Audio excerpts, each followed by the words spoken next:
Progress. So thanks for watching the YouTube videos. Today, one of the candidate was attended cloud security architect with 12 plus years of experience. For those entire questions, I'm going to discuss now. So first question is explain about roles and responsibilities and also education background and also personal background about the candidate. Second question is, do you have any cloud certifications? So I think they are expecting about cloud security alliance certificates like CCSK and CCSP kind of thing. Along with that one, CASSP and the CISA and CASM. Next one is what are all the cloud projects you have worked on or completed? So meaning here, because it's a cloud security architect, obviously they will expect about whatever projects you worked on, that may be for consulting and service-based company or else even for product-based company as well. So that projects has to explain. Next one is explain about what are the cloud security assessment you will complete whenever you are making cloud security design. So couple of cloud security assessments or controls we have to validate when we are keeping our applications or when you are migrating to cloud or maybe whenever we are launching the application in the cloud. So those cloud security assessment and what are the cloud security assessments normally we will do. There are 12 matrices or 12 metrics we have to validate. So that is the question based on security best practices basically. Next one, explain about cloud security best practices. Yes. So once again, it's like 4 and 5, it's almost equivalent to each other.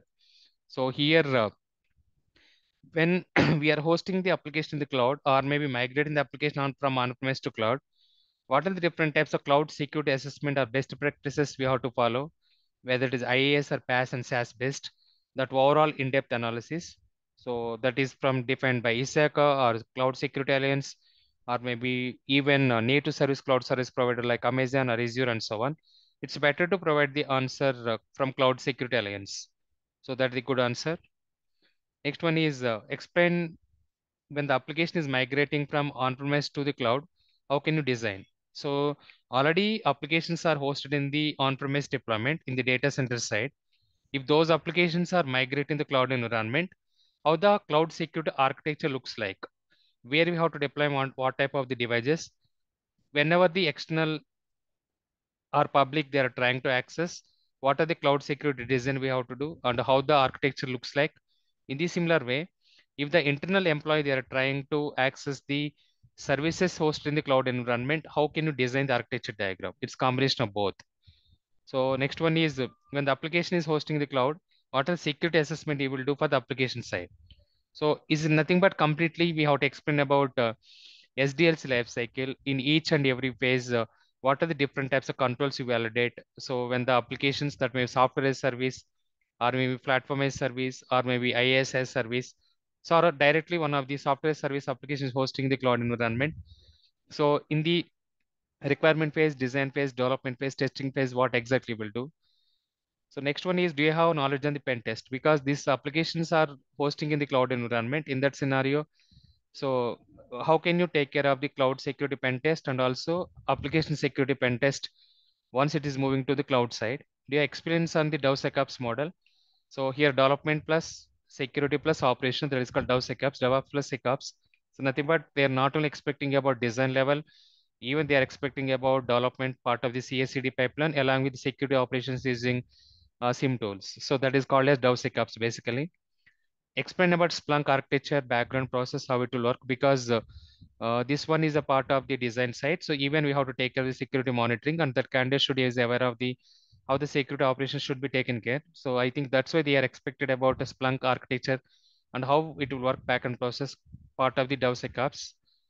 And explain about the design architecture diagram. So this is basic, it is basically for the cloud side.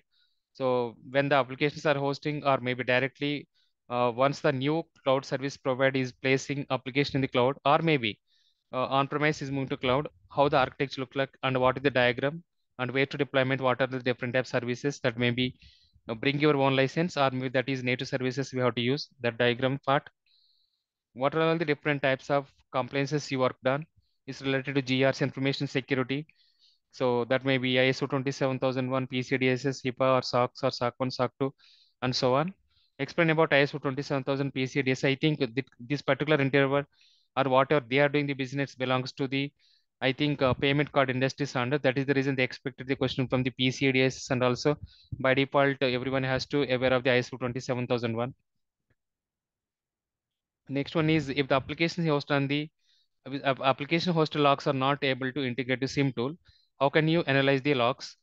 Contains any confidential data, and what are the mitigation steps you'll consider? Meaning here, so whatever logs are generated in the cloud, application related logs or cloud related logs, we are not able to integrate it to SIM tool, but that logs contain some of the confidential data. So before going to the permanent fix, how can you evaluate and how can you validate those logs should be analyzed? And also, is there any confidential data it is existing, or privacy of the data it is existing part of the logs? So for that one, how can you meet in case any confidential data it is existing? How can you take care of the mitigation or eradication part? So indirectly, they're expecting about PA data or any other confidential data or username or passwords and so on. So in case logs contains those confidential data, what are the steps you'll consider to mitigate that confidential data, so that attacker, whenever he compromised cloud or application, he should not take our confidential data. That is the question is about. Okay. I think these are all questions, and along with this one, as some other questions also asked. Unfortunately, that candidate did not share with me. Anyways, so overall interview took 1 hour, and finally, I think candidate is selected. And thank you so very much for watching the video.